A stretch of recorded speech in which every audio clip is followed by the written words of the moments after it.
Are you an adventurer looking to take your hunt to the next level? Then you're in the right place. Welcome to East Meets West Hunt with your host, Bo Martonic. Hey everyone, welcome back to another episode of the East Meets West Hunt podcast presented by onX. With onX, I just want to remind everyone as you're getting ready for your hunts this year, everything else, to download your maps ahead of time. So if you're going into an area where you might have, little to no cell reception, that doesn't mean you're out with the onX Hunt app. So you can still have all those great mapping features and everything at your fingertips by downloading those maps. So as you pull out your phone app, there'll be a little thing at the bottom that says offline. You click on that, hit download new map, select the area that you want. I usually go with the highest resolution area, which, controls the area down a little bit smaller, but I'll just download separate sections of the map to the desired size that I would like. And once you download those to your phone, and I do usually do that, when I have Wi-Fi available so that it doesn't use up data. But whenever you go out in the field and you have no cell reception, you're on airplane mode, want to save your battery, just go on the onX app, click that offline use, and click the little button that says go offline. Make sure you do that to be able to pull up the maps, and then you have full access to your downloaded areas for, full offline use, not using much battery, data, nothing like that. It's all just on your phone, ready to go, but it'll still track your location. So if you want to check out the onX Hunt app, you can use the coupon code EMW at checkout, and you'll save yourself 20% off that. So check it out, onxmaps.com. In addition, the University of Elk Hunting, so Corey Jacobson, who I had on the podcast here earlier this week, and Elk 101 have come out with the most fully comprehensive elk hunting course available from anyone from beginners to expert elk hunters. Really, you can learn some good stuff from this course. And the one section that is really helpful and is something that we'll be talking on this podcast with Josh about is the meat care and packing section. There's a video on there about quartering out an elk. You can, with the University of Elk Hunting app that you get access to with this course, you can download that video for offline use. So like you can with onX Maps, you can do this for this video. So you're out in the field and you're kind of getting stumped on a step where you're supposed to be doing some cuts, things like that. You can pull that open and watch that video. So check out the University of Elk Hunting and the online course there from Elk 101. Use the code EastMeetsWest to save yourself 20% at checkout. And also Maven Optics. So Maven has come out with the highest quality optics available at half the price of their competitors to their direct consumer business model. And with this business model, they also are, they give you the options to be able to fully customize them. So thousands of options and color selections and changing things up from the body to the little rings to everything can be customized, and for your need to have your own, personalized optic choice. So check those out at mavenbuilt.com. Use the coupon code EastMeetsWest-gift to save yourself. Well, what you'd be saving yourself is you get a free gift with every order of a full price optics. So check that out, and it could be anything from something small to Nalgene bottle, maybe some swag, who knows. They'll be giving you, a mystery gift with that. And also Heather's Choice. So if you're getting ready to go on a hunt here soon, you might want to act on this and check out Heather's food options available at heatherschoice.com. Healthy, high-fat, high-protein food options available, dehydrated, and just, basically like eating a home-cooked meal, but in the backcountry. So check those out online and use the code EastMeetsWest on any orders over $99. Get you free shipping. So check that out. And other news before we get into this episode here with Clint Casper, I just wanted to say that I did get set up an Amazon store. So what that means is I'm not selling like my apparel on there or anything from East Meets West, but basically anything that I use that Amazon sells, I put into different gear lists on Amazon's website. So you can go on there, go through all my items and, and see them right there and purchase them if that's, what you're looking to do. But with those orders, so just to give you a kind of a heads up, anything that you would buy off there, I do make a small commission off of it. So I want to put that out there and let everyone know. But that's kind of a way I thought of is, I can make a little bit of money to support the podcast here, but also give everyone a good place to be able to find, all of these options and everything that I'm using. For the most part, not everything's available there, and I'll be updating it as it goes, but I have sections for whitetail hunting gear, archery equipment, backcountry nutrition, backcountry hunting gear, and camera gear. So that'll change as I keep going through and adding different stuff. But the private link I'll keep in the show notes here. But just to let you know, it's amazon.com/shop/bow, which is BEAU .martonic, MARTONIK. So if you're considering looking at some of the stuff that I'm into, I'd really appreciate you visiting that storefront and helping support the podcast there a little bit. And lastly, I did just get in the new Adventure Nalgene bottles. They came in and are ready to ship.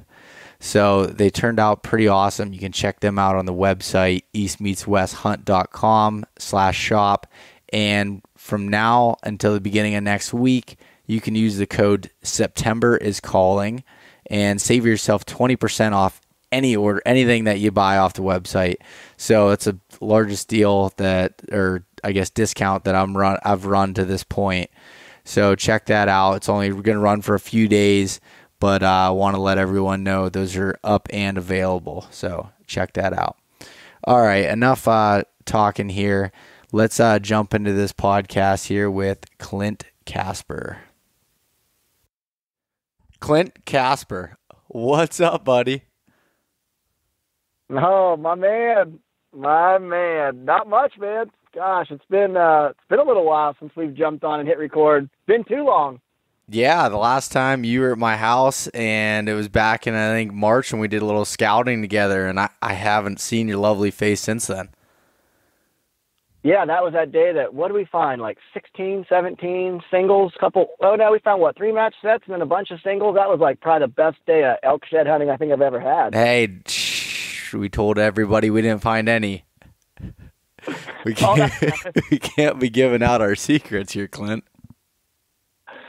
We found a ton of bush lights and we walked a lot of miles. But yeah, we technically, if you want to get technical, we didn't find any elk sheds. But I mean, realistically, that's not the goal when you're shed hunting for elk sheds. I mean, it's more about the fun and the sights and the adventure and, Hey, I've been using that excuse for hunting out west now for 3 years. I don't think you can use it for shed hunting. Well, if it weren't for guys like you wearing it out, I'd be able to use it. So thanks for that, buddy. I apologize.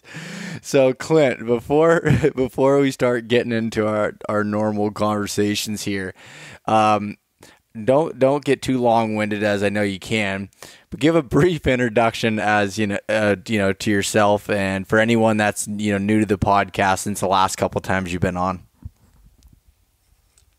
Yeah. So obviously, my name's Clint Casper from Northeast Ohio. Grew up on a dairy farm. Been farming my whole life. Got 2 little guys. Easton's 3, and my youngest Keaton's going to be 7 months. So definitely busy time of life for Clint as far as what the kiddos go, but I wouldn't trade that for the world. Yeah, man, been hunting and fishing pretty much my whole life. Got into bow hunting super hardcore when I was probably around like that 10, 11, into maybe 12-year-old stage. And just kind of, I've always wanted to do something, with that kind of drive and passion. Started off with whitetails and turkeys there in Ohio, and it's just branched out into wanting to go more places and do more hunting and extend my season, and always wanted to get into writing. And right around the time I was in college, I kind of started that journey, and been doing that for about 10 years now. And yeah, man, it's just kind of blossomed into me doing a ton of traveling and adventure bow hunting, and pretty much been bow only now for like the last 7 or 8 years. And finally, after about 10 years, the writing's taken off. I write full time for Peterson's bow hunting, and do some side work for Deer and Deer Hunting and Bow Hunter and Eastman's Bow Hunting Journal, and a lot of blogs and online stuff.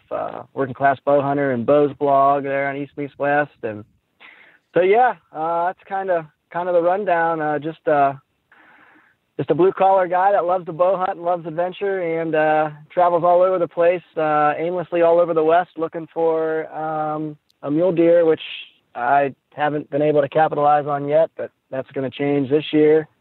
And if not, I'm probably going to sell all my stuff. So, hey, keep me in mind. If I don't punch that tag, I'll probably have a shitload of bow hunting stuff for free. No, you know what's funny, though, Clint, is the fact that you're a writer and you still can't read. That's what's amazing to me. Well, I mean, no one ever said you have to be able to read to write. I mean, I just basically, for example, like Christian over at Peterson's Bow Hunting, he's such a good editor that, you know, I can just give him my chicken scratch and be like, yep, it's 2,000 words. And he can decipher it and actually put it into, you know, paragraph format, and actually insert commas and kind of, you know, I mean, it's kind of almost like, I guess it'd be like having to like relearn how to read, maybe like Hooked on Phonics probably is probably what he's had to go back through to like decipher what I've got going on. But I mean, they continue to have me write for him each month. So, I mean, whatever I'm doing, I'm going to stick with it. You know, Christian told me, you know, Christian told me that you just talk and you record your voice, and then he puts it and like types it up into words. That's what I heard. I mean, I'll believe your story because you're the one talking, and I won't, you know, embarrass you in front of anybody else. But hey, whatever. Well, I'm going to have a talk with Christian because I really don't like him putting me on blast like that. So, you know, I mean, I just congratulate, you know, I was just getting ready to put him on social media blast for that nice goat that he shot in Montana. And, you know, because of him blasting me like that, now I'm going to have to tell everyone the real truth. You know, they hit it with their truck. He stuck it with a Rage and a gold tip and took some photos, and that's how that buck went down. I hate to be that guy, but it's a sword for a sword. You know what I mean? Oh yeah. Oh man, Clint, it's good to have you back on, buddy. That's for sure. Yeah. So, Clint, always fun. You're getting ready to take off out west. You said in your intro there that you love adventure bow hunting, and you're about to go on a pretty serious adventure for some mule deer in Colorado, right? Yeah. Yep. That's where it's going to kick off for me this year. It's going to be kind of the annual trip. This will be trip number 4. Solo, DIY, all, you know, public backcountry. Man, just pumped to get out there and get going. It's been, you know, it's kind of been my, you know, nemesis have been these big muleys. I mean, I've been so close and at full draw, and I mean, I have not loosed an arrow yet. I mean, I've just been so close, like seconds away, and it just seems like it's always been something. And I just blocked off a bunch of time this year, and I just pretty much told work, look, I'm not coming home until my hands are on velvet, or if they've already shed, on hard horns. I mean, but realistically, I'm just not coming home until I either A, run out of all supplies and money, or B, I kill my buck. So there's kind of my options. Yeah, that sounds about, when you called me, that's exactly what you told me. I told work that I'm not coming home until I bring a mule deer back, and they kind of gave you a weird, you know, vibe about that, but I'm sure by now they expect that out of you. Yeah, I mean, they pretty know come August through November, it's kind of rare to see me more than a few days per week. I mean, hell, sometimes it's only a few days per month. So, you know, they understand. I think the second year I worked there full time, I had built some time up. And I think I was off from October 28th. I was hunting 2 certain bucks. And I think I was off from October 28th, right before Halloween. I don't think I killed my buck till like the 27th, so I didn't go back till like the 28th. So basically 4 straight weeks I was off. And yeah, they get pretty dumbfounded about the fact that I would use all my time to go aimlessly sit up in a tree at 20 feet and stare off into the abyss from dark till dark for days on end. But you know how it is. I mean, it's a... Wait, you mean you don't go to the beach or anything else in the summer? Well, I mean, that's,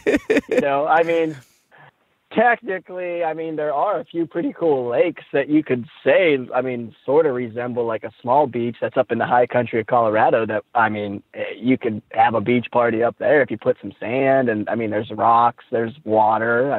It's basically the same thing. Whole bunch of people. It's the comforts of home. Oh, yeah. It's basically the same thing. But, oh, yeah, no, they've come to just realize that this is kind of what I do. I take my chunks of time with the kiddos and then during hunting and farming season. So that's kind of it's always kind of the running joke whenever I go on a hunt. They're always like, well, I guess we'll see it when we see it. It could be 7 days, might be 17. I'm like, well, yeah, you never know.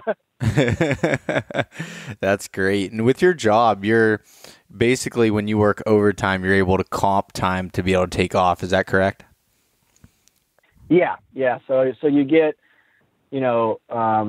a certain amount of, like, after you work a year, you get 2 weeks vacation, and any overtime you can use for comp. And then once you're there 7 years, you get 3. Once you're there, I think it's 15 years, you get 4. So like your vacation ends up being 4 and 5 weeks a year, but then your comp can be another 4 or 5. So, like there's some years where I end up with like 7-8 weeks paid vacation off, so it works out pretty nice for, the dad stuff with the kiddos and then the farming and the hunting stuff. Yeah, it's definitely, it's pretty sweet little setup that, I was fortunate enough to kind of, put in play for myself. So yeah, that's definitely a plus come fall. Awesome. So when you're going out this time, you're heading out this episode, when this releases here, it'll be a week from the day we're recording it. So you'll be leaving a couple days after everyone else is hearing this. And you're heading out by yourself for a solo trip, which is kind of a signature Clint Casper type hunt, isn't it? Yeah. I've fallen in love with the solo adventure deals. I don't know, man. I feel like all year, those are the hunts that I look forward to the most. I love hooking up and hunting with buddies. And that's always fun, but the solo ones I kind of feel are like the Super Bowl or like the title fight. Like those are the ones that keep me up at night. Those are the ones that when I'm training and I'm getting tired or I'm shooting and I'm getting fatigued, it's like those are the ones that pop into my mind and kind of make me kick into another gear. And, I just think about how tough mentally and physically those hunts can be, how challenging they are. And that's kind of what has always intrigued me about the solo deal. Cause it's not for everyone. I'll be honest. The first one I ever did, I left and I was like, man, I don't know. Like, I don't know if I really would want to do that for 9 days again. And then about a week later, I literally could have just cried cause I missed it so much. So it's and it's just, and every time I've done it from there on, it's just like, it just keeps getting worse and worse as far as like that burning desire to do more and more solo stuff. I just like the solitude, and it's kind of a you versus you out there. If you mentally, let yourself get down or get out of the game, and you're not consumed or immersed with what you're doing out there, you're in trouble. So, it's almost like a game between you and yourself. You can be your best friend or your worst enemy out there, but I like that challenge. To me, that's just the ultimate. You're trying to survive. You're trying to live with the animals back there. The high country stuff, you're up, you got lightning, you got bears, it's just there's a venture at every turn, and every move you make, it sounds crazy, but every move you make could be life altering at any moment. Guys get altitude sickness and they've got to drop down 1,000, 2,000 feet in a hurry, so they don't get sick and die up there. You got to know where to camp because of lightning. You need to know what to do with food and stuff so you're not attracting bears. It's just such a mental game that I've just grown to love. I'm sure by now anyone listening can tell that I get pretty jacked up talking about solo hunt, so I'm gonna shut her down before I ramble on for another 10 minutes. But Yeah. no, man, that's kind of my jam. You know that better than anybody. We talk about the solo gigs all the time. Yeah, I think I talk to Clint on the phone more than I do just about anybody else, and it's all his excitement is into every single phone call. That's for sure. And they're usually animated from the both of us. We're very similar personalities, and when we get together, it's usually not a very good thing. And I'm glad that we live, 3.5 hours apart. I'm actually sad about it, but that's fine. Yeah, me too. Yeah, totally. But anyways, Clint, so what I want to really kind of dive into this conversation with you here is talking about, especially with mule deer here, and, this can also apply to elk, but I want to talk about the glassing, the spot and stalk aspect. That's something that I haven't talked about a whole lot on this podcast, and honestly, I'm going to be doing a little bit of that this year, and some more glassing, hunting some more open country, and I want to know what it takes and kind of some of your strategies with that. So, I guess to start, when you're going to be you're glassing for deer and elk, and maybe this is different for both the animals. I'm not 100% sure, but how are you starting to look for glassing points? Are you scouting for those ahead of time? Or are you waiting till you get there? What's that look like? Yeah, so from the get-go, once I get a unit, kind of picked out and figure out kind of where I'm going or where I want to go or even make sure I get the tag. From that point, what I'm trying to do is I'm trying to pick out areas that I want to hunt. Areas that off of my research, whether it's, through Onyx or Go Hunt or the Eastman's, the MRS or whatever, whatever form of research, the state agency websites, etc.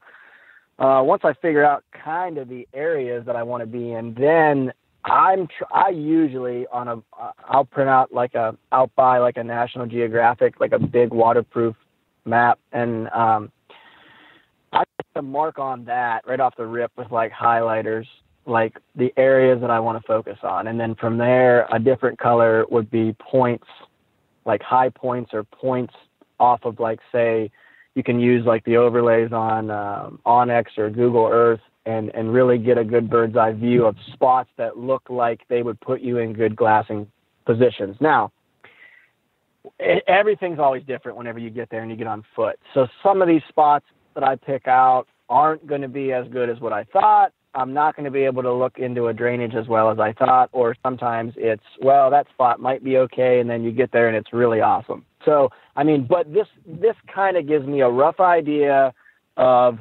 potential points of interest that I want to get to for sure, that should be good general areas to glass from. And once I get there, then from there you can kind of fine tune it. But I think it's really important to have this stuff done ahead of time, because if you just go in without a plan, blind, you're going to waste a lot of time when you should actually be heading to these spots or actually hunting, sitting back and trying to figure this all out. So, I know you do the same. I know you've been researching, stuff for your elk hunt, and I know you're doing the same exact deal with the overlays on Onyx and with Google Earth and using Go Hunt and et cetera, et cetera. But that's kind of where I start, though, is I try to get those points. And then once I get those points figured out, then I do like to try to use, like I said, Onyx and Google Earth as much as possible to try to get as many different angles as I can. And then I really, from there, try to sort of kind of align like, okay, this is sort of where I want to start. This is like glassing point A. So then that will kind of dictate where I'm going to maybe camp, maybe the first 5 or 6 nights. I want to be close to spot 1, 2, and 3, or if I camp here, I can hit these 4 glassing points. That'll be my start point. But there again, everything changes. You know how it is. You get there and maybe there's 20 guys at that trailhead. So now there's a ton of guys in there. You weren't expecting that much pressure. Now you got to go to plan B or plan C. So I try to have a bunch of these. I usually honestly try to have more points, glassing points and spots to glass from picked out than I could possibly ever get to on an entire 2-week hunt. I feel like more is way better than less. So I probably go way overboard on this. But with public and pressure, I mean, you just never know what you're going to get into until you actually get there. And I'm sure you're probably doing the same thing. You know, you don't just have a plan A and a there's not just a plan A and a plan B for your elk hunt. I'm sure there's multiple plans, backup plans, backup plans, et cetera, et cetera.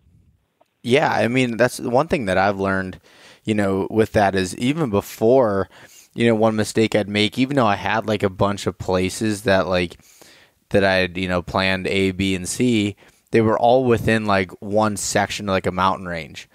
And I've learned to have, you know, at least 3 different mountain ranges that, you know, within the unit that I can drive to if I need to, you know, because like you said, you can get to a trailhead and it could be completely packed with people and you could still, you know, use those people to your advantage sometimes, but you know, that's not as fun, especially for glassing, you know, when you're doing something like that and a guy comes up the middle of the drainage and blows everything out, you know, that's not very fun to have to deal with. And you need to have those backup plans. And I do the exact same thing I have so many points established because I can almost promise you that 80% of them are going to be blown out in one way or another. And I don't mean to sound negative with it. It's just, that's the facts, you know, that's what it is. And so when you're looking for these glassing points, Clint, are you trying to be able to see a couple different basins at one or not, or like, you know, valleys or like the sub, you know, parts of basins, or what are you looking for? Are you trying to be able to get to a few different spots within a general area? It's kind of what you're sounding like. Just give me a little rundown of what those look like. Yeah, so I mean, so it's nice to find spots where you're at like the hub, like if you imagine a hub on like a wagon wheel, you know, where each spoke would be a different direction or maybe a different drainage. I mean, and those are like, you know, when you can find, you know, like a saddle or something, you know, say that you can cross over and you can run the next ridge line, you know, out. And when you're on that ridge line, you got 4 or 5 different, you know, basins or little bowls or little drainages to look into. I mean, that's ideal. Obviously that's not every single spot. It'd be nice if it was, but I try to look for those spots first, because those spots are going to allow you to cover the most country with your glass the quickest. So, I mean, from a starting point, I would rather be able to go to a spot that I can see 3 or 4 drainages maybe, or I can see, you know, a bunch of different little bowls or a bunch of different, you know, drainages plus, oh man, there's a saddle over here behind me where pressure on the other side might bring, but, you know, I want to be somewhere where there's a lot of features, just to get a feel for the unit, you know, just to kind of get a feel for what's going on. And then I can fine tune from there. Now, a lot of little hidden spots, you know, there's some spots where you might only be looking into one drainage, but it's way off the beaten path. It's 5 miles from the nearest road. You know, it's a spot that probably most people aren't going to want to get into. Those spots, I'm for sure going to be highlighting and definitely want to get into, because once pressure hits, I mean, those little pockets, you know, could absolutely just be money. And especially if they're, like I said, if you can get into, you know, some of these wilderness spots, I mean, you can get back 8, 9, 10 mile. And I mean, there's no way to get there besides foot. So, you know, you've just cut out 60, 70% of most guys because they just don't want to travel that far, or they don't want to camp back in there by themselves, or they just don't want to put the effort in to go that far back. So, I mean, you know, the average guy probably isn't going to go back there. So I try to find spots like that too. But like for mule deer, you know, above timberline stuff, you know, up in the high country, I mean, you know, the feed is everything. So, I mean, if you can find those willow patches, you know, that are down in some of those higher basins, and you can find, you know, some of those drainages that just have a bunch of neon green and you know, they love those rock bands. They love the cliffs. I mean, you know, they love that sparse timber up there and little hidey hole spots to get in out of the sun and bed and then move a little bit in midday. And I mean, they're constantly in feed. I mean, that's kind of what I'm, you know, it's after doing it a couple times, I kind of can look now and be like, ooh, that spot on Google Earth just looks bucky. And I mean, and that's hard to explain. Like, I mean, it's kind of like us and whitetails. Like, you can look at a spot in big timber over there and be like, yep, this just looks like in November there would be bucks coming through here. I can look at a farm on a map and see certain funnels and see certain things and be like, yep, I'll guarantee you that's a bucky spot come October, November. And that's kind of where I'm at with muleys now is, I mean, some spots, they've just got that nice lush feed. And, when I'm looking for these spots, like I said, I mean, I'm mainly trying to get away from the mainstream, but also though, I mean, man, there's a lot of little hidey holes I've hunted that are like close to roads and just overlooked little spots that people have overlooked that are right off a trailhead, but they're not off the main section. And it's like people are so excited to get way back in that they miss. And I mean, those are spots, it's almost kind of like a puzzle piece putting it together on your game plan. Cause I mean, there are some spots that, it's like in the back of your head as you're walking in, you're like, man, I better peek over and check out this little bowl just to see what's in there. I mean, the goal might be to get 5-6 miles back, but you're like, man, I better jump up on that ridge and peek over there and see what's going on. But, so yeah, that's kind of what I'm looking for, as far as spots in particular, those distinct features, and I mean, there's, for every animal, I mean, it's going to be a little different. I mean, antelope's you're going to be looking at different stuff. Elk, you're going to be looking at different stuff. Muleys, you're looking at different stuff, different seasons. The muleys start to move down. When I go to Utah and hunt in October, I'll be hunting secondary living, and they're going to be pushed down because the feed's going to be burned off the top. And then that's a whole different set of kind of stuff that I'm looking for. But, it just kind of all gets put together based off of kind of what you're hunting and what the season is. But feed is definitely the main, I guess, key feature on this early hunt. You find the feed, the neon green feed, you're going to find muleys. And that's kind of what I'm keying in on is those little hidden features that have nice neon green feed in them. Yeah. And one good point you made there as far as like, those hidden little, drainages or whatever that could be even close to trailheads. What I've found with that, with elk specifically, and actually deer too, and even though I wasn't hunting deer, that I've, seen them in these spots, is when you're away from a trail, if there's a trail that goes 8 miles in the backcountry, it's easier for people to walk than 4 miles off trail. And you know what I mean? Like, so when you can kind of go to those type of spots, you can definitely find some really cool, honey holes and things like that. So I couldn't agree more with that. And, in some of those spots that are close to the roads, maybe you're getting out there and you're trying to get acclimated and you don't want to go full bore right off the bat, which even though I know you do, for some people that might need to acclimate for a day or two, you can hit some of those easier spots and that aren't easy from the standpoint of there's not a trail running right to this big basin, but it's not as far walking, things like that you might be able to, get into some bucks and bulls. Yeah, no, that's a good point. And I mean, that's one nice thing about driving out like I'm going to do. It's like 26 hours on the dot from my driveway to the first trailhead I'm going to park at.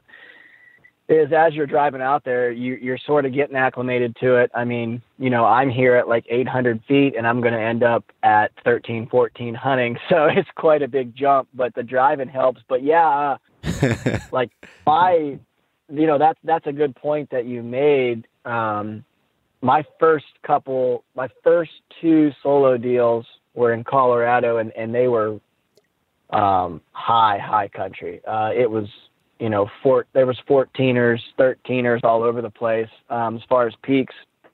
And I got pretty lucky. I never, knock on wood, got altitude sickness, but I've learned to the first day take it easy. And what you said is exactly spot on. Like this year, I've got a couple basins that I want to spend a night or two in, and a couple mornings that are going to be around, that maybe 10, 11, maybe pushing 12, but not clear up in the crazy 13, 14 right off the rip, And, people will say, it's only 2,000 feet difference, but 2,000 feet difference is a lot. I mean, if you get altitude sickness at 14 and you drop down to 12 or 11, I mean, that's a huge deal. So, I am going to try to work my way into that, because there is some really steep, rugged stuff up in that unit that I'm in. So, I'm definitely going to kind of be conscious of that. And that's a good point that you brought up, because that is something that guys, and I'm at fault for this. Guys get in good shape and they kind of have that macho, I can do it mentality, and I'm badass, I'm just going to go for it. And I get that, but you're never going to beat Mother Nature. And if your body decides it just can't take it and you get altitude sickness on day one, I mean, dude, you might not be leaving your camp till day 2, 3, 4. I mean, I know guys that have been sick 3 days. I mean, for some guys, that's over half of their hunt. So, I mean, it's just it's just a good little thing that you brought up to, be conscious of. I'd rather spend a day getting acclimated and kind of peeking around some spots that maybe aren't the most ideal, or they're not your favorite spots, but at least it's getting you acclimated and you're giving your body a chance to kind of catch up to what's going on, versus just full bore, head for it, 13, 14 miles the first day, get up in there to 14,000 feet and then totally just bomb your body out. 'Cause man, you're in trouble. I mean, your body is your machine up there. And if it breaks down, I mean, you are definitely, for lack of a better phrase, up shit creek without a paddle. Yeah, I mean, last year when I went out to Colorado, I said I was going to take it easy at first and ended up hiking 12 miles the first day, and I got pretty sick. Like, I was not in any danger, but my body was wore out. I was struggling breathing, just felt kind of sick to my stomach, lightheaded, and, my motor skills and my thinking just wasn't there. Kind of like, if I was, say I was 7, 8 bush lattes in, and you kind of get that kind of thinking.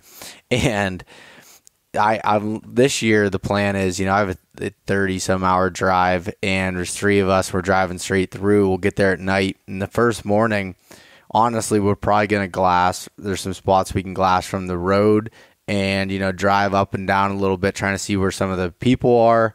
Hike in the afternoon, maybe to a little bit of a easier spot for the first night of glassing, up in there a little bit, but not, anything crazy to get, acclimated. Then by day 2, you're feeling, a lot better, and you can start hard charging a little bit more, and everybody's different, but that's kind of the, the strategy I've taken, with that, in mind. Yeah, no, that's a good strategy for sure. I mean, you're better off to take it easy for a day than to be totally, bombed out and in your tent for the next 2 or 3. I mean, it's going to be pretty hard. And I know you're the ultimate elk calling champion over there in Pennsylvania, so you probably could potentially bugle one right into your tent. But I'm just saying it might be hard. For the film guy and for, just for everybody to kind of be in the tent with you and get that all on film and get it killed. I'm just saying, I mean, I have no doubt with your calling techniques that you definitely will be able to call one right into the tent, but I'm just saying it might make it difficult for everybody else. So yeah you probably don't want to be tented up for 3 days with altitude sickness. Yeah, you're exactly right. That won't make real good film, shooting one with the tent and in the side of the camera and everything like that. That's not going to be ideal. So, Clint, when you're getting up into one of these glassing points and you're sitting down and, you're either putting your spot and scope or binos on a tripod, you can kind of get into your preferred method there. But what are you doing? Like, are you glassing all day? Are you looking more mornings and evenings and moving? Like, what's that kind of look like? Yeah, so I definitely want to get up to a preferred point of interest before it's daylight. That's super key. I mean, I know it takes a little extra effort. I know you got to walk in the dark. I know, yada, yada. But, man, I mean, you definitely want to be there when the lights are coming on and you want to be set up. I currently... my setup, so, tripod fluid head, I'm running all Maven stuff. Got hooked up with them this year. Couldn't be more thrilled. I got 11 by 45s for binos, and I got the new S2 spotter. And I know you're running a very similar setup. I know you've got the same spotter. I prefer to run the binos on the tripod right off the rip. I could cover a lot of country. Field of views obviously is better, just, wider. For me, I feel like I can, in the mornings, I'm basically just trying to find those first groups of deer, trying to see what's going on, covering a ton of country. And then once I get into some deer, I start picking stuff apart, looking for those bucks, or maybe I find a bachelor group, then I'm going to pull the scope out and I'm really going to start looking, and seeing, kind of what's there, how big, I would say most of the time I'm going to have binos on there. For me personally, I'm going to run those binos on the tripod until I either key in on a buck that I want to get a better look at, or I want to really, really check out what's around him and really pick apart. Maybe I'm looking for other deer bedded. Maybe I'm trying to plan out a stalk and it's midday and I really need to pick apart the shadows to make sure there's not another deer or elk or something bedded close by. Stuff like that. Then the spotters kind of is really nice for that. But in the morning, you're definitely trying to catch them coming back from feed to bed and working their way back in. In the ideal world for me with muleys, you'll want to watch them bed down. From that point, you'll want to basically babysit them. You're basically going to keep the glass on them. You want to figure out where every buck is, where every deer is. And I typically will not go stock anything in the morning. Your thermals are not rising yet. Typically, those deer, when they do bed, they're going to get up again midday and stretch, maybe move 20 yards, feed a little bit, go back down. I like to watch them and stick with them and pretty much watch their every move until that midday period. Midday, I feel like that's when they are going to be a little more lenient. You probably can get away with a little bit more. You're going to have the temperatures rising, so you got your thermals coming up the mountain.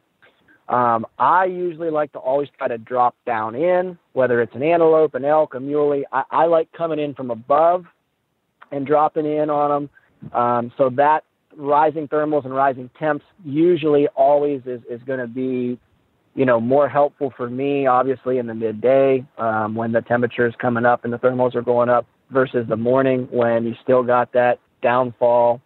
You don't have as much of that, upward drift on thermals. And out in the mountains, you can have the wind doing one thing, but your thermals are doing another. So, it's really, there's been times where I've had bucks in great spots and then I get over to them and I start my stalk and literally I realize that the thermals are absolutely ass backwards wrong. And there's nothing you can do. It's, some of those bowls and some of those little drainages, the way the wind swirls, there's just nothing you can do. But so, that would be my strategy if I find a buck right off the rip. I'm going to watch him.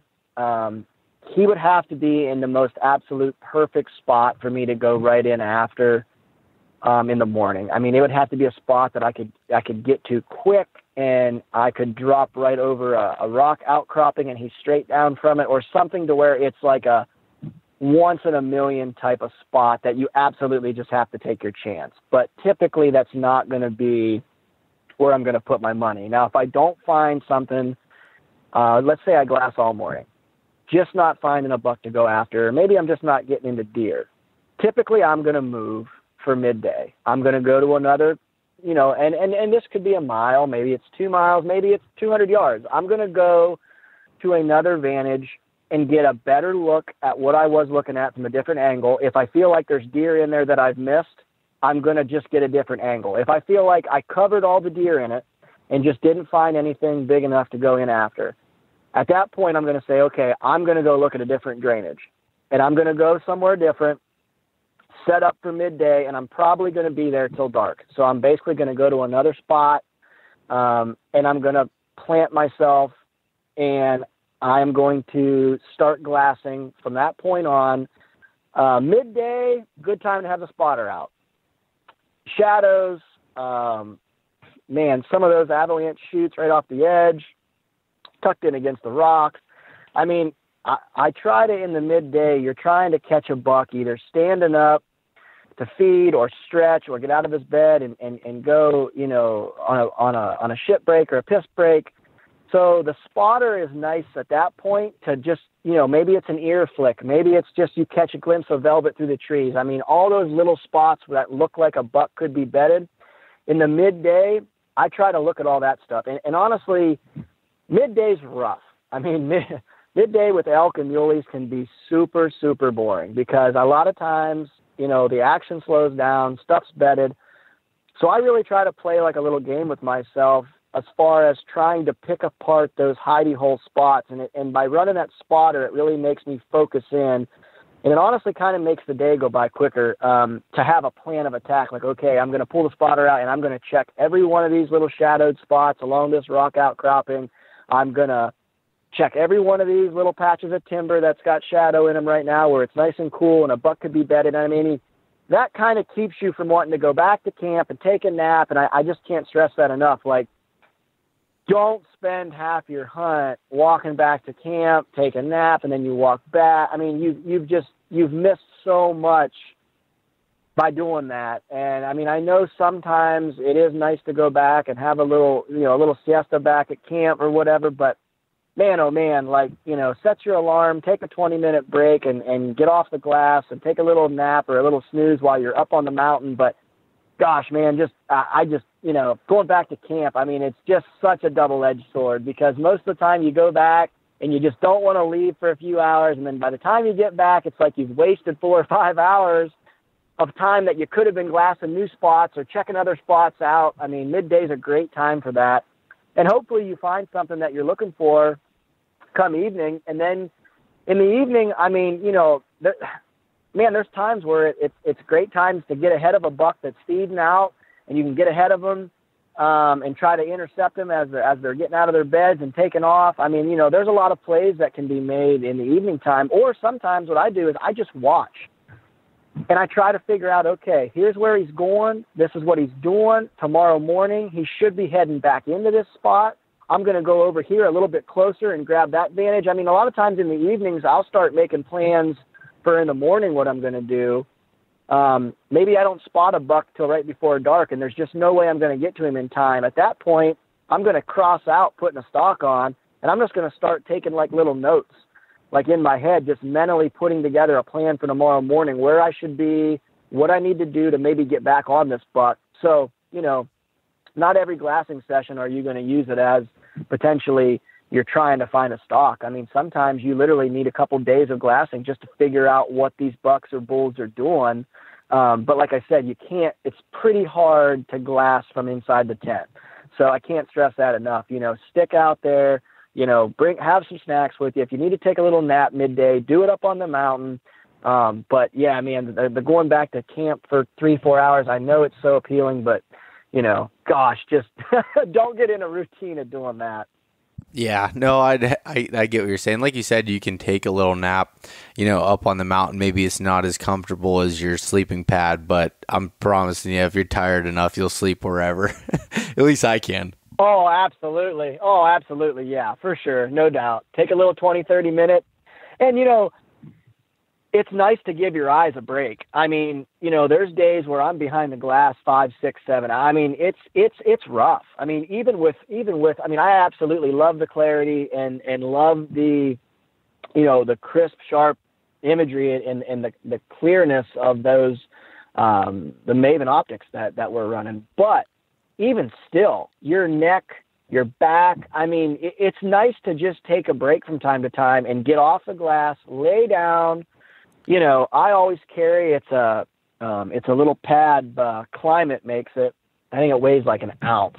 You blow it up and it's basically just like a little glassing pad. And I mean, that thing is awesome. I mean, worth its weight in gold, which it doesn't weigh very much, but folds up to like fit in the palm of your hand. But I mean, I always have that thing with me because being comfortable will allow you to glass better. It'll allow you to glass longer, and it'll make it enjoyable. I mean, I love getting behind the glass. That's one thing about muleys that I've really fallen in love with, is that's part of that chess game, is finding them and picking them out. And then once you do pick them out, now you're trying to figure out a route to maybe make a stalk or whatever. And that all takes place through the glass. So, I mean, I love the glass, but there's times, man, where you just got to get your eyes off of it and back up and just take a little break and just let your eyes refocus and just kind of give your mind and your eyes a break from gritting timber and gritting basins and constantly just up and down and across, the shadows. And I mean, after a while, you just got to give yourself a little bit of kind of a time out from it. And I think that's good. I mean, I think that's good for your mental state, and I think it's good for your body to kind of lay back and relax for a little bit. Yeah, I mean, if you think about it and you break it up into small portions, say you're glassing you're probably going to glass longer, first thing in the morning, say even an hour to two, and then take a 10-minute break, and then that gives you a little bit of a some energy again to get back into it, and just take more of those shorter ones rather than a full midday go back to camp style. Yeah. What you said about those the climate pads, and for someone that wants to, double up, I've used one of those climate pillows forever, and it's basically the same thing, and it might even be what you're talking about. And like, you can use that as your pillow at night and also use it as a glassing pad. And that's something that absolutely. I didn't really think of until you said that. And I'm like, wow, I could be doubling up using that for two different, occasions there. That's really good. Yep, and I'll tell you something else that you can do, and a lot of people do this. I know I kind of watched Brian do it. Brian Barney, I hunt with Brian a lot, and I watched him do this one time when we were glassing for antelope over in Montana.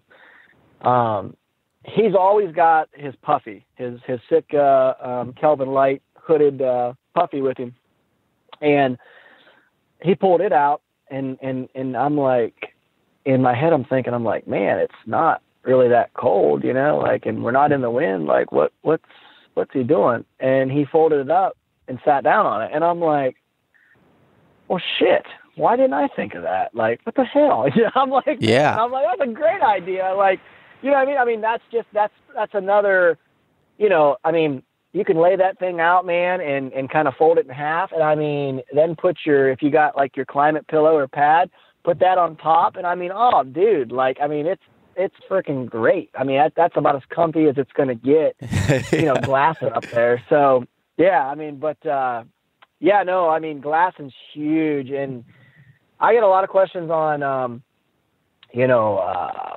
what optics should I get? What should, man, I can't afford, everyone's got a different budget. Everyone's got a different viewpoint on optics. What I would say is try to buy the best that you can afford. I mean, don't go out and take a $10,000 loan for binoculars and the spotting scope by any means. I'm not, I don't want people to go bankrupt over that, but you're going to be behind glass a lot. And I mean, as well as I know, good glass will save you lots of miles and lots of calories and keep you from burning your eyes out of your head. So, if you can afford, the more upper end glass, hey, by all means, buy it. Not saying you got to go out and buy the most expensive spotter binos out there, but if you can afford, kind of that upper end, man, do it. Because, I mean, it is a huge, huge piece to the puzzle if you want to get into Western hunting. It's not like back here in Ohio and Pennsylvania where if you got a pair of binoculars that can see pretty solid out to 200-300 yards, basically that's going to damn near cover your needs for the entire year of turkey and deer hunting. I mean, yeah, and you could run an 8-hour. And I was just going to say, in that, when it comes to the binos back here, that's more low light capabilities than anything. Yep.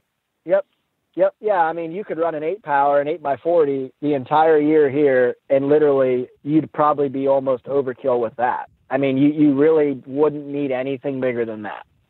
A 10 or a 12 or an 11 would be total overkill here because rarely are you ever going to have to look past a couple hundred yards. I mean, most of the time it's going to be close quarters, 100, 200 max.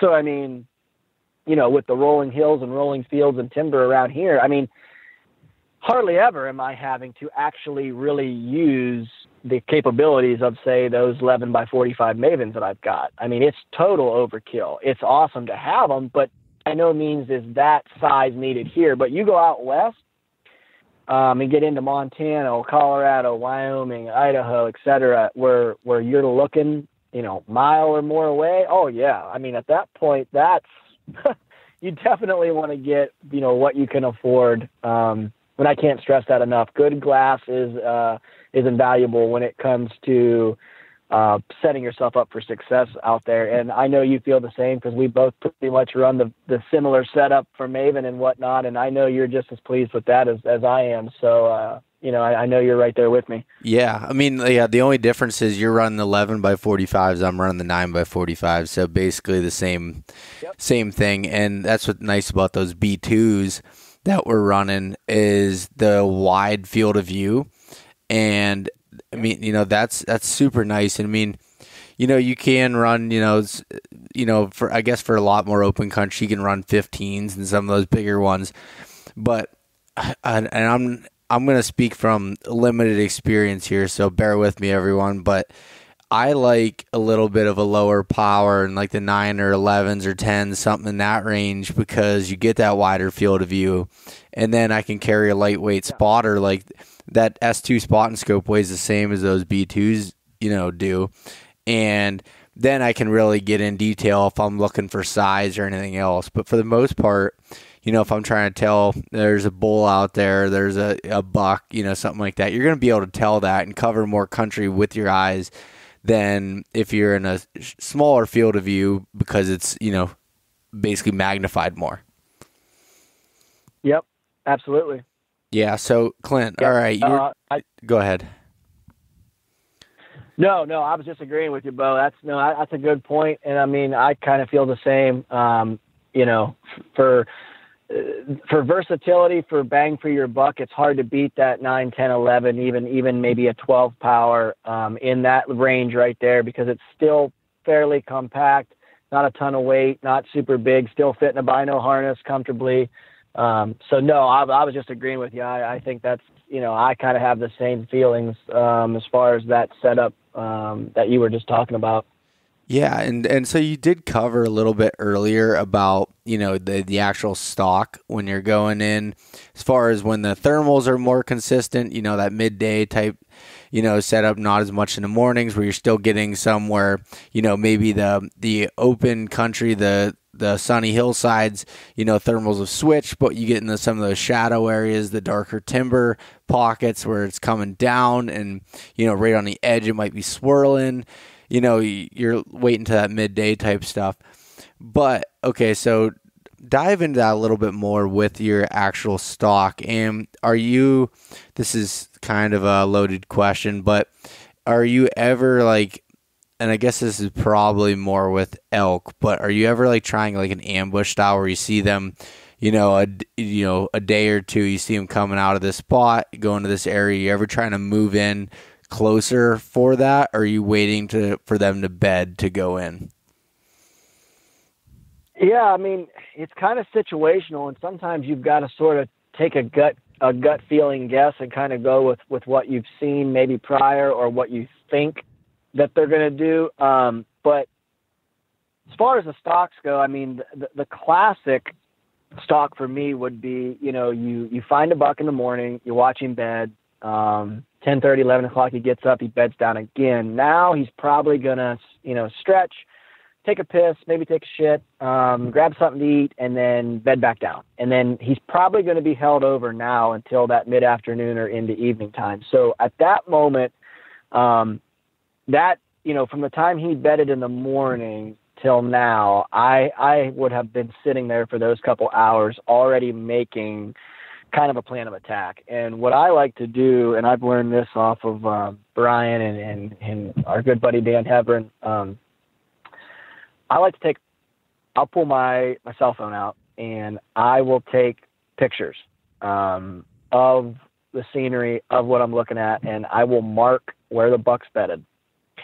I think it's really important to take this step, because a lot of times you map out a stalk. Okay, this buck's over here. I'm going to swing out around, go up over the ridge line, get down on the other side 20, 30 yards where I can't be spotted and skylined. I'm going to wrap this rim around. I'm going to get over here to that saddle, come up over that saddle and drop down in, and he should be right below me. That sounds all fine and dandy until you literally get there, and every freaking tree, every rock, everything looks the same. So right off the rip, I mean, I want to try to have marked as many land points and as many landmarks as I possibly can, using my phone to reference back to. So I'm going to use that as like a tool basically to keep me in line. Now, what I like to do and what helps me formulate a plan for a good stalk is, number one, I like to kind of break it down into like 4 or 5 like little waypoints. So like, for example, say I'm going to wrap up around, I'm going to go up over a saddle and get on the other side of a ridge. The first step is I want to get up over that saddle. So the entire time I'm doing this, I'm hustling to get up over top of that saddle. Once I get over top of there, then my next plan of attack is to run the backside of that ridge down to where I'm not going to get skylined, and I'm going to wrap it clear around to the end. So basically, like, I'm giving myself little missions to where I'm only focused on the task at hand. Because I think a lot of times for me and for a lot of guys that I've talked to, guys get so pumped that a buck or a bull's in a good spot that they want to like rush and hurry up and just freaking get there to get it going. But it's like the minute you leave, your stalk actually starts. So it's like, if you screw up in the first 200 or 300 yards and you alert a bunch of animals, or let's say you're being careless and you get skylined, or, I mean, there's a million things that can happen right off the rip that can totally blow a stalk. And now you're going to spend all this time and energy and get over there and literally everything's gone. So it's like, I try to make 4 or 5 little missions out of every one of these stalks to where it keeps me mentally focused on the task at hand. Okay, I need to go from point A to point B. When I get to point B, I then have to refocus and get to point C, then from C to D. And then once I get to E, that's actually where the buck's at or the bull's at. And that really helps me stay focused on one task to where I'm not getting ahead of myself. And as I'm walking over trying to make this stalk, I'm already thinking about how I'm going to kill him and the shot and blah, blah, blah. Like, I'm not there yet. It's not time to be thinking about that. I've got to focus on getting there in a timely manner, but at the same time, not being careless, constantly checking the wind. So that's kind of what I do, is I break my stalk into 4 or 5 different points. And each one of those points is getting me closer to actually the red zone, where I'm going to be, like, say, sneaking into range or getting into range. Now, once I get into range, and I'm going to steal this phrase off of old Barney himself, because it makes total sense. And I've done this with antelope. I've done it with whitetails. I've done it with turkeys. This has gotten me in very, very close to mule deer that I wish I had on my wall right now. But once I get in tight to maybe within that 70, 80 yard mark, that's it for me. I'm going to let the animal make the final move. I do not like to force anything. If I get into 60 and he's bedded, I'm comfortable with making that shot. I'll sit there and wait on him to stand. When he stands, I'm going to come back to full draw. When he's facing downhill, not looking, and I'm going to kill him. I feel like once you get into the red zone, it's easier to make less moves on your end and let them kind of dictate what's going to happen. By all means, if you can get into 30 yards, hell, go for it. I mean, for sure. But I try to get to where I'm comfortable and I know, okay, from here on in, I can make this shot. And at that point in time, I don't want to do anything that's going to jeopardize where I'm at right now. You know what I mean? I'm not going to, I know some guys throw rocks, some guys do stuff like that to get bucks to stand. I've tried a bunch of this stuff on like antelope. Antelope is a great way to frickin' test your spot and stalk skills. And there's certain stuff you can get away with and certain stuff you can't. But for me, I like to get in and I like to let the buck or the bull or whatever make the last move. You know, let him make the final move that gets him killed. Maybe it's he stands up, takes a couple steps, he's in the open, and you're already back at full draw waiting on him. You know, I mean, or, you know, maybe you sneak in and he's facing the wrong way, but he stands up to stretch and now he is broadside and, you know, there you go. But I don't like to get super aggressive unless it's a situation that you absolutely have to. It's, in my opinion, it's better to let them make the final move. You know, but that's kind of my philosophy on stalks, though, is I feel like you just need to break them down, and it really makes you focus on each little task, and it really makes you more, I guess, in tune to what you're doing. Because, you know, usually nothing's fast about a stalk. I mean, usually, you know, you could, I mean, I've went on some that have taken hours. I mean, to actually get within the final 100 yards, 80 yards. I mean, you know, I was creeping, you know, from 150 and in, I mean, it was literally a foot, 2 foot every couple minutes because there was other deer bedded, or I lost sight of one of the smaller bucks and I wasn't exactly sure where he was. So I was having to use my binos to scan constantly. I mean, every situation is a little bit different, but you know, you really want to slow down and, you know, less is more once you start getting close, because it only takes one false move to blow the whole thing up. And then you just put in all that time and energy for nothing. And I feel like that's where a lot of guys get carried away is, they get so pumped and so excited, because it is exciting to go on a stalk, but you got to remember, you know, you are trying to sneak into the bedroom or into the kitchen or whatever of this animal. I mean, he knows what everything looks like, sounds like, smells like in there. You know, you just got to keep that in mind, that you're going to have to like ninja creep in there and not be detected. As far as, now you asked about like the ambush style. And I know with elk, that's a really, really good tactic. And muleys is kind of the same way. I've done this with antelope too. You know, I've watched them work their way into like a water hole or down into somewhere to take a drink, and then seen that they were going to come back up this drainage. And I've looped out around and kind of got ahead of them and waited for them. 2 years in Colorado, I did this with a buck and had him at 37 yards feeding away from me. And literally he was feeding dead away from me to the point where he got behind a little band of rocks. And when I actually got up to those rocks, I didn't realize there was another small buck with him, and I blew the small buck out, and then obviously he took off. But I mean, that deer was dead to rights, and I literally watched him walk along the edge of that little rock rim early in the morning and bed down, and I just had a feeling he would run the opposite direction of that in the evening and go right back to where he was feeding.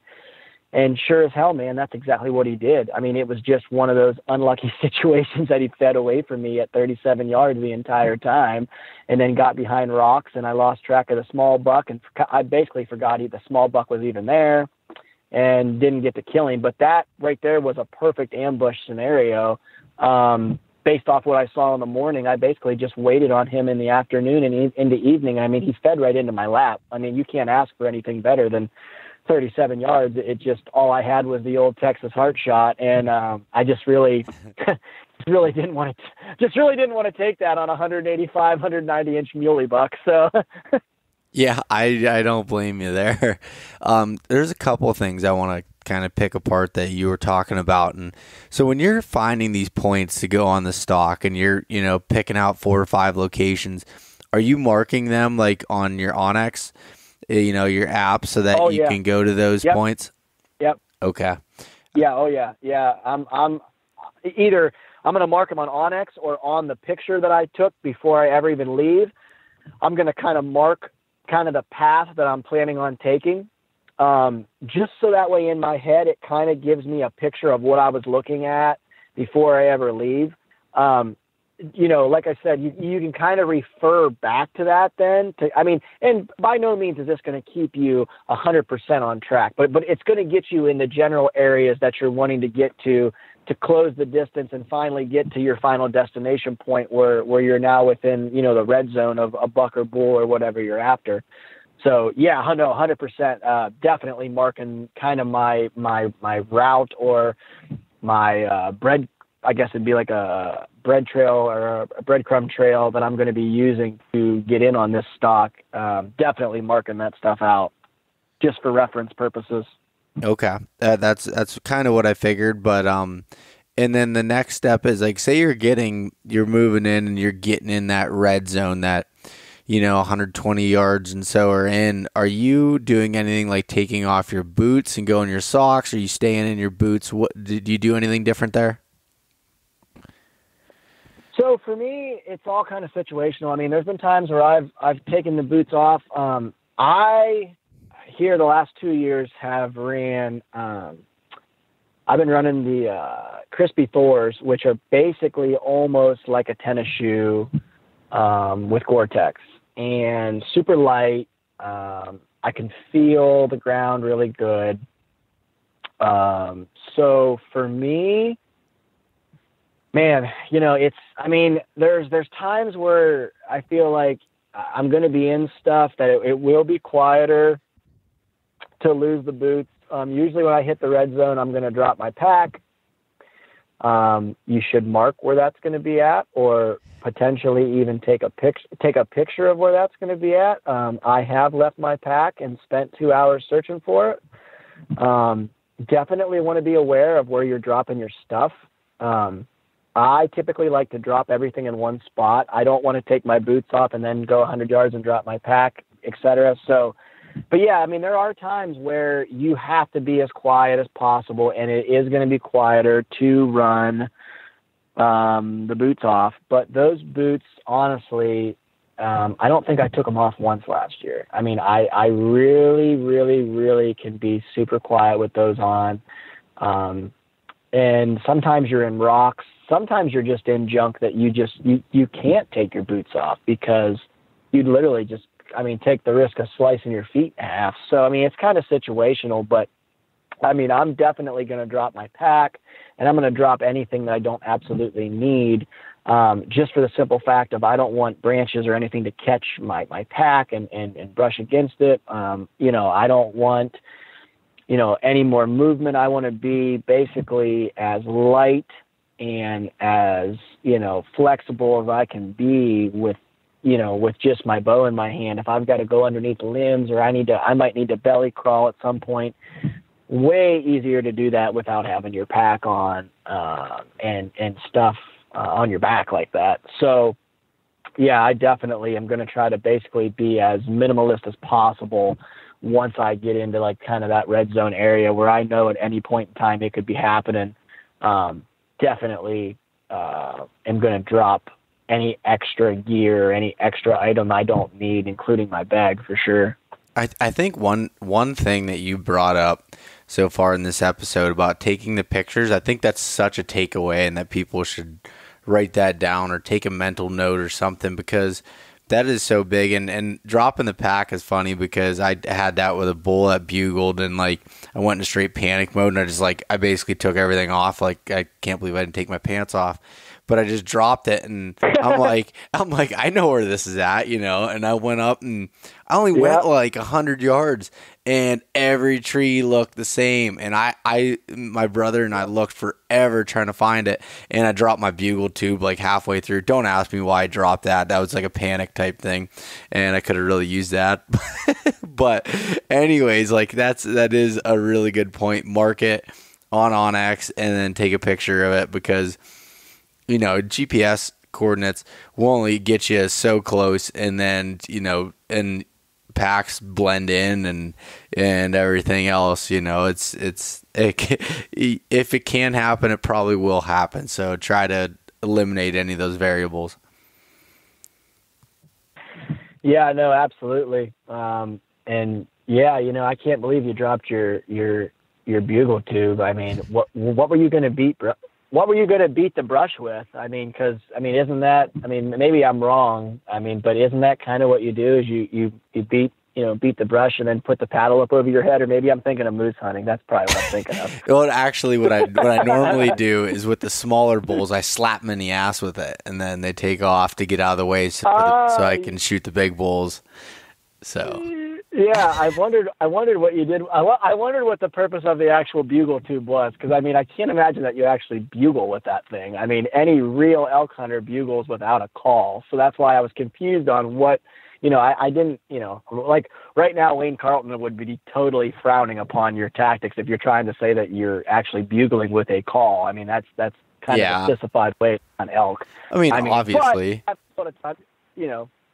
but like I said, everyone's got different tactics. I mean, I've killed my 15 bulls doing this. You've killed your 13 bulls doing that. So I mean, it's all great. Whatever tactic you want to use.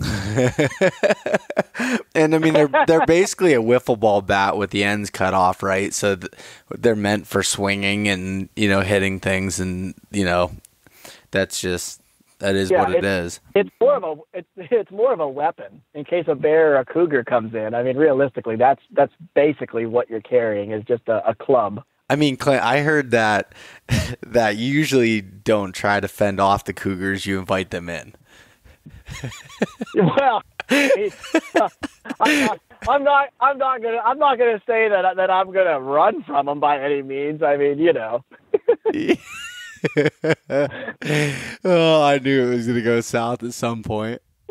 Well, it's okay. We can always get back on track. But no, that's pretty funny about your story, because I've done the same thing, man. I've dropped my pack and I'm like, I'll lay it to where the black is showing up on my Kafaru pack, or like, the padded pads that are like green or black on a Sitka pack. I'll stick that up so it stands out.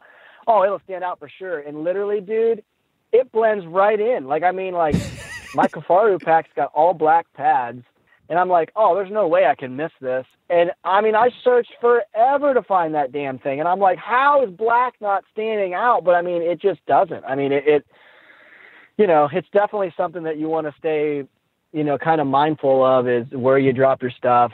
The spot and stalk, man, that's my jam. I love that.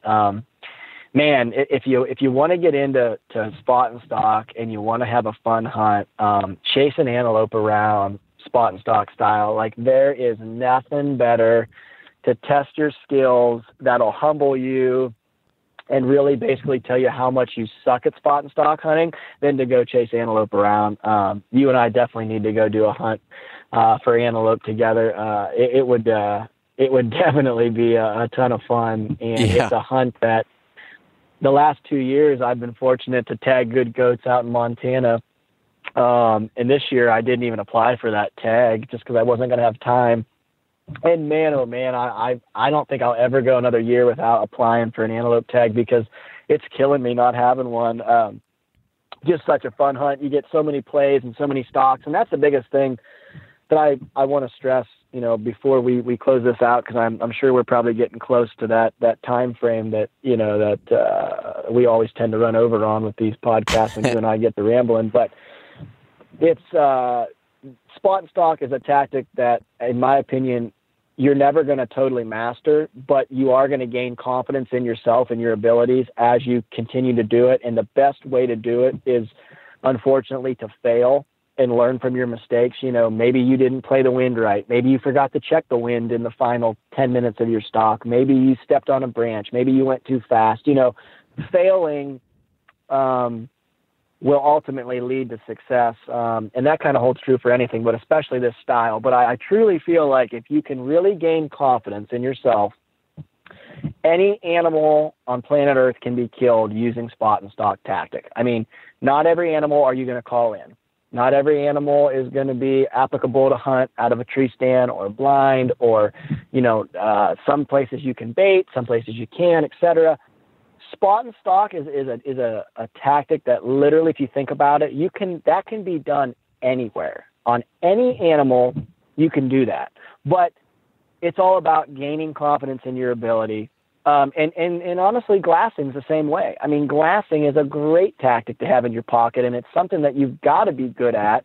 And you better enjoy, because if you're going to hunt Western big game and you don't like the glass, man, oh man, you're kind of behind the 8 ball to start with. But both those tactics, they just take time, and there's no way to learn them other than just to do them. And once you gain some confidence in your abilities, and once you kind of, start to have some success at spotting and stalking and even like the glassing, it's kind of a snowball effect, and it's a really fun way to hunt. I absolutely love it. Both of those facets of Western bow hunting is why I absolutely just can't get enough of adventure bow hunting out there, is because I love glassing, and I love that spot and stalk game, and it's a big checker match, man. And I mean, I just totally, absolutely am in love with that style of hunting. So, I can't stress that enough. Just go out and do it, man. And, like I said, learn from your mistakes. You're going to fail. You're going to blow stalks. I mean, if I had $1 for every antelope stalk I've blown up and had to watch those suckers run away at 900 miles an hour and literally flip them the middle finger every single time because I'm so pissed, like, I would be able to pay for my next whole entire trip, gas, tags, airfare, whatever. Like, literally. I mean, but that's what makes it fun. And I mean, that's why, I have the confidence, no matter whether it's whitetails in Ohio, turkeys in Kansas, or a big muley in Colorado. I mean, I know what I can and can't do and what I can and can't get away with. And I've been through the ringer in glassing and spot and stalk. And I have confidence in my abilities. I've done it enough, and I've learned enough from my mistakes to be like, hell yeah, that buck's in a spot. And if he's in a good spot, I'm going to go in there and freaking kill him. And that's what I'm going to do here in a couple of weeks, my man. I'm going to freaking sneak right in and drop down in for an aerial assault and stick one at about 47 yards. And you'll probably hear me from Pennsylvania. Yeah. I will be freaking out, dude, freaking out. I cannot wait to finally taste that success. And I know you're the same with the elk deal, man. I'm super pumped for you. I know it's going to happen this year. It's going to be awesome to get the photos. I'll be patiently waiting to get those pictures sent across the old cell phone screen from you standing behind a big bull. I know this is going to be our year, my man. I'm pumped for it. Yeah. Pumped to see what both of us turn up.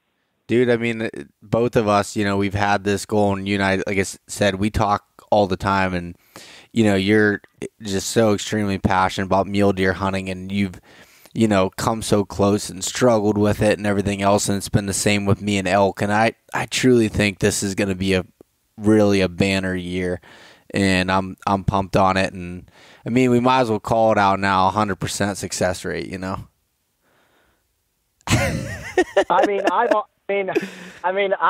not going to lie. I've already got my form picked out, and it's shipping next week to my house. So, I mean, I already basically have my buck mounted. I mean, yeah, I could already tell you what Mackenzie form I'm using and everything. I mean, he's already mounted. There we go. That's taking confidence to a whole nother level. I love it, buddy. It's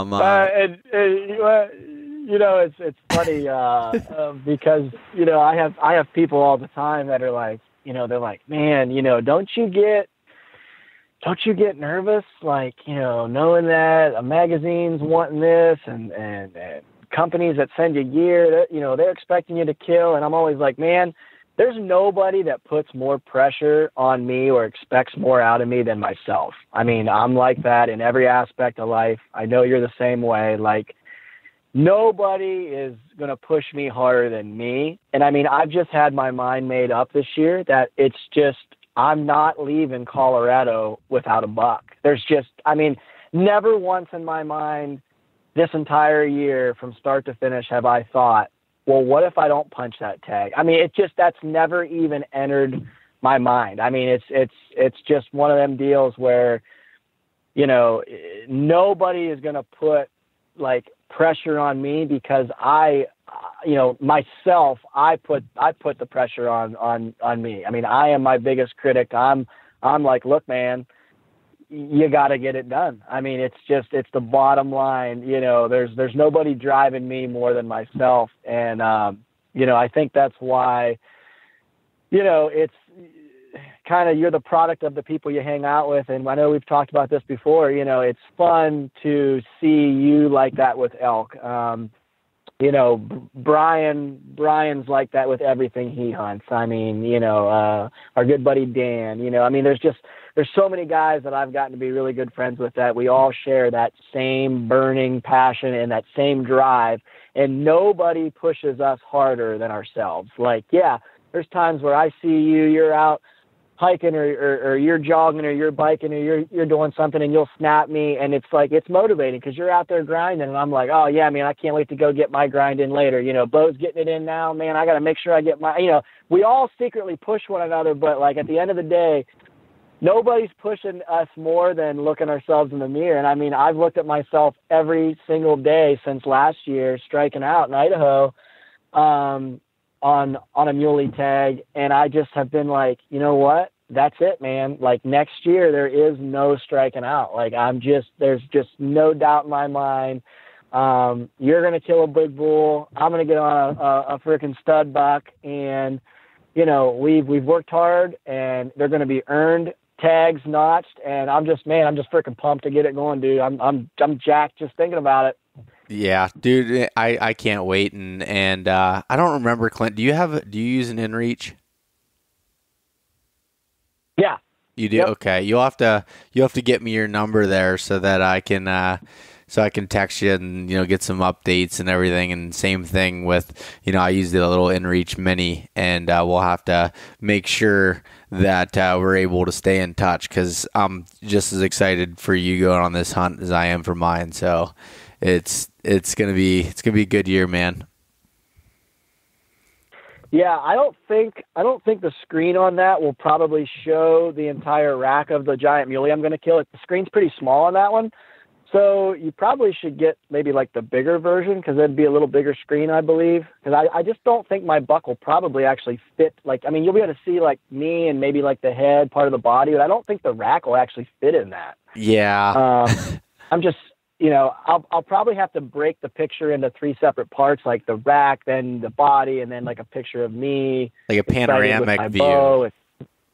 Yeah. Yes, something like that. Yeah. Because I mean, just a regular like shot isn't going to actually probably fit. Because I mean, that my buck's going to be just too big, too wide, too tall. So, but yeah, we'll get something figured out. Oh man, Clint, I just got done throwing on the old rubber boots because the shit's getting deep right now. I can tell you that.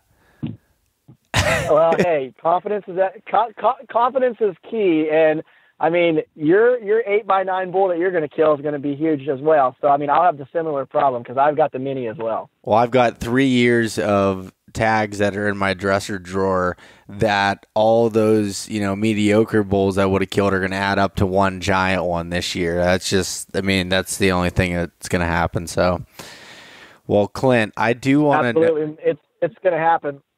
So, Clint, I want to know, where can people find some more information on you and, you know, some of your writing, other places that, you know, you're popping up all over the place? Yeah, so like I said earlier, I write full-time pretty much every issue for Peterson's Bow Hunting. Christian and the gang over there do some freelance stuff for deer and deer hunting from time to time, Bow Hunter, Easton's Bow Hunting Journal, and then a bunch of online stuff. Working Class Bow Hunter, I do the blog over there, Camo Collar blog with Kurt and all the homies. Shout out to those guys. Man, you guys got to get hooked up. You got to get jumped on there, and they got to get jumped on yours, man. I know it's tough because you guys are both so busy, but I mean, I've talked to Kurt about that a million times, and he's like, man, I know we need to get hooked up together. That'd be a fun one, you know, to see you guys collaborate there. But yeah, Instagram's Casper Clint, all one word. Facebook's just Clint Casper. You know, podcast wise, man, I'm kind of all over the place, you know. Brian's over at Easton's Elevated, and Where to Hunt, yours, and Working Class Bow Hunter, and I just did one with the Whitetail Distraction. Those guys are really cool from over there. They're not too far from you, I don't believe, are they? Pennsylvania? They're closer to Ohio, but they're not super far from you, right? No, they're real close. They just had me on their podcast there probably about a month ago. Yeah, they're real cool guys. Yeah, I saw that. Yeah, absolutely. So East Coast bow hunting. I get on there from time to time, and all the homies over there and whatnot. So yeah, man, I mean, it's always fun to jump on the podcast, and especially fun to jump on yours. I got some blogs over at your over on your page and some different things. I'm gonna get a new one up for you, kind of a little more in depth on spot and stock and glassing techniques, kind of a little rundown or a breakdown of kind of what we talked about tonight. But yeah, definitely, man. Can't thank you enough for having me on. Always fun to jump on. It's always fun to press record. I mean, we talk all the time, but it's fun from time to time to hit the record button and jump on the podcast. And we're both pretty similar on a lot of different levels, which makes it fun. It makes it fun to. We're always bouncing ideas off of one another and always having a good time. So we definitely got to get a backcountry hunt put together. I know we've already kind of talked about that for 2020. So yeah, we definitely. After you kill your big bull and I get this Colorado stud under my belt, we're going to have to get something lined out for next year. And hopefully I can get you out here to Ohio to chase some whiteys around at some point this year. Our season's a little more lenient than what you got over there in Pennsylvania. So hopefully later on in the year you can come out with the old sharp stick and maybe try to get a Ohio buck killed. Yeah, no, that's for sure. We'd talked about, you, Clint, coming out for a weekend or something, hunting Pennsylvania a little bit, and me going to the farm country of Ohio and just kind of, switching roles a little bit and playing that game. I think that'd be really a blast. So I'm looking forward to that, man. And we'll definitely record, another podcast after our hunts are completed and done and as whitetail season kicks off. Yeah, absolutely, my man. It's going to be a fun year. I'm pumped to see a bunch of stuff go down, and there's already been a ton of beautiful bucks and bulls and things go down. So yeah, it's exciting to see a bunch of people already having success, and I'll be looking forward, like I said, to seeing that big old bugle and bull go down that you're about to kill in Idaho. So heck yeah, my homie, I'm pumped for you, brother. All right, man. Clint, we will talk to you soon, and you have a good night, buddy. Hey, you too, my man. Appreciate it. Thanks so much for listening to this episode of East Meets West Hunt with your host, Bo Martonic. For more great content and to stay up to date, visit eastmeetswesthunt.com, Facebook at East Meets West Outdoors, and Instagram at East Meets West Hunt. If you enjoyed today's episode, please review and subscribe, and we'll catch you next time.